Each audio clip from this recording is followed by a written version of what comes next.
Have you ever heard of a king so hungry for power that he imprisoned his own father, a prince who built an empire on betrayal, but later sought redemption from the very people he once scorned? This is the story of Ajatashatru, a name that echoes through the corridors of Indian history, a tale of ambition, conflict, and a desperate search for peace. Picture this.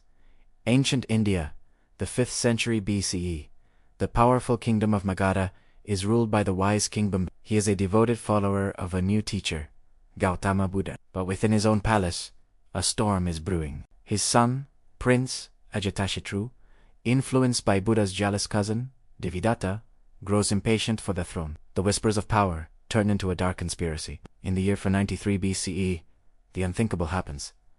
Ajatasatru stages a coup. He seizes the throne, and his first act as king is to throw his own father, Bimbisara, into a dark, cold prison. The very king who built Magadha into a powerhouse is left to starve. Imagine the shockwaves this sent across the land. A son turning against his father, a disciple betraying his master's most royal patron. This single, brutal act sets the stage for a reign defined by war and turmoil. But it's also the beginning of a journey that will lead Ajatashatru down an unexpected path, one that will see him clash with mighty republics and eventually bring him face to face with the Buddha himself, seeking solace for his tormented soul.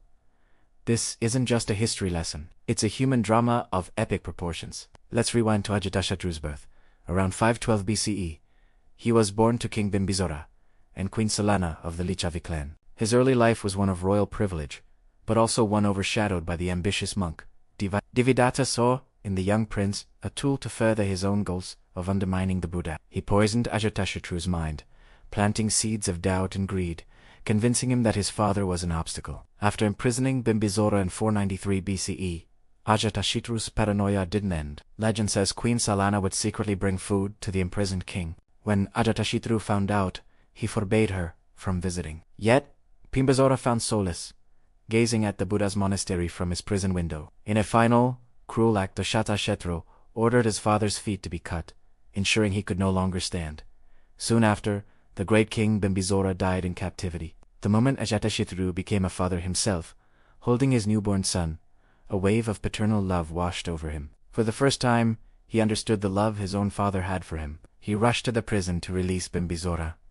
But it was too late. The weight of his patricide crashed down upon him, beginning a long period of guilt and mental anguish. Ajatashatru's reign was immediately plunged into conflict. His mother's family, the powerful Lichavi clan of Vaishali, was outraged by Bimbisara's death. His wife, Princess Vijayara of Kasala, was the daughter of King Prasenajit, a close friend of Bimbisara. As a wedding gift, Bimbisara had given Prasenajit a village in Kashi that generated immense revenue. Upon hearing of Bimbisara's murder, a heartbroken king, Prasenajit revoked the gift.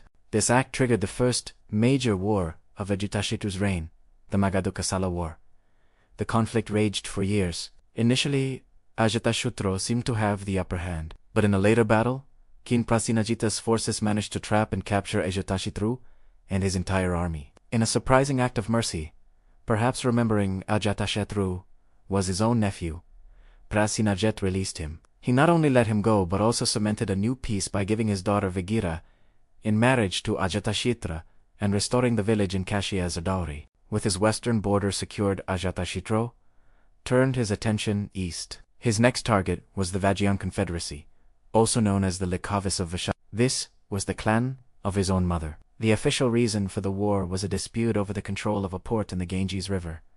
But the real motive was Ajata's ambition to conquer one of the most powerful republican states of ancient India. The Vajji Confederacy was not an easy target. They were a united and fierce republic, famous for their democratic assemblies and military strength. The Buddha himself had praised their unity, saying that as long as they held their frequent public assemblies and maintained their traditions, they could not be conquered. Ajatasatru knew a direct assault would be futile. So, he resorted to strategy and deception. He sent his chief minister, a clever Brahmin named Vasakara, to the Buddha to ask for advice on conquering the Vajji. The Buddha reiterated that the Vajjian strength lay in their unity. Ajatasatru took this not as a warning, but as a blueprint for his strategy. Vasakara was sent to Vaishali, pretending to be a fugitive exiled from Magadha. He gained the trust of the Lichavi nobles, and, over the course of 3 years, he masterfully sowed seeds of discord and suspicion among them. He created fake arguments, spread rumors, and turned friend against friend. He eroded their greatest strength from within. By the time Vasakara gave the signal, the Vajjian confederacy was a fractured, bickering shadow of its former self.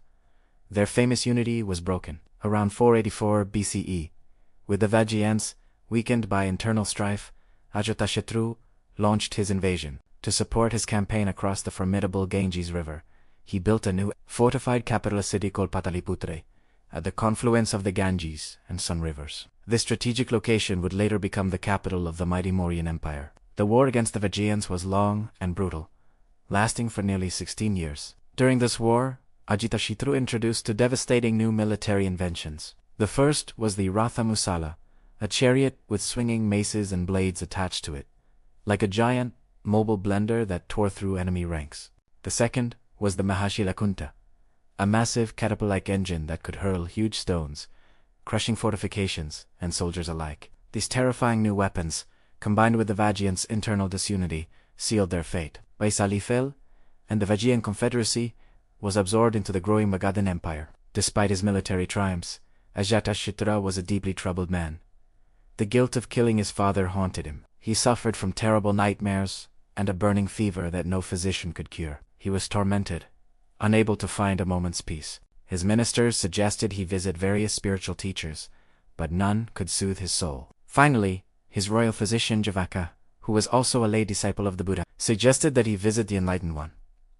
On a full moon night, Ajatasatru, accompanied by his entire royal retinue, went to the mango grove where the Buddha was staying. He was struck by the profound silence and peace surrounding the 1,000+ monks meditating with the Buddha. He approached the Buddha and confessed everything: his conspiracy with Divat, the imprisonment and murder of his father, and the immense guilt that consumed him. He bowed before the Buddha and took refuge in him, the Dhamma teaching, and the Sangha monastic community. The Buddha, with great compassion, accepted his confession. He didn't offer a magical cure, but he taught Ajatasatru the path to purifying his mind through understanding the law of karma and practicing mindfulness. From that day forward, Ajatasatru became a changed man. He became one of the most prominent royal patrons of Buddhism. After the Buddha's passing, or Parinirvana, in 483 BCE, Ajatasatru played a crucial role. When the relics of the Buddha were being divided among various kingdoms, Ajatasatru claimed the share and built a grand stupa in his capital. More importantly,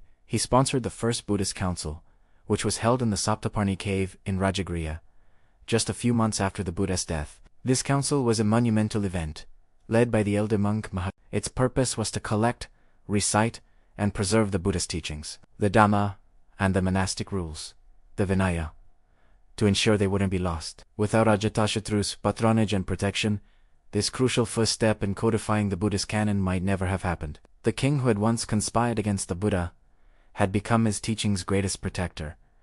Ajatasatru ruled for a total of 32 years, but history, and karma, has a strange way of repeating itself. The cycle of violence that he began with his own father came back to haunt him. In the year 461 BCE, Ajatasatru, the man who built an empire through Patricide, was himself assassinated. The killer was his own son, Udayin, who, just like his father, was impatient to seize the throne. The story of Ajatasatru is a powerful reminder of the destructive nature of ambition and hatred, but also of the transformative power of remorse and redemption. He expanded the Magadhan Empire, laying the groundwork for the future Mauryan dynasty. He was an innovator in military technology and a master strategist, but his most enduring legacy might just be his journey from a tormented patricide to a devoted patron of peace. His life shows that no matter how dark one's past, the path to change is always possible.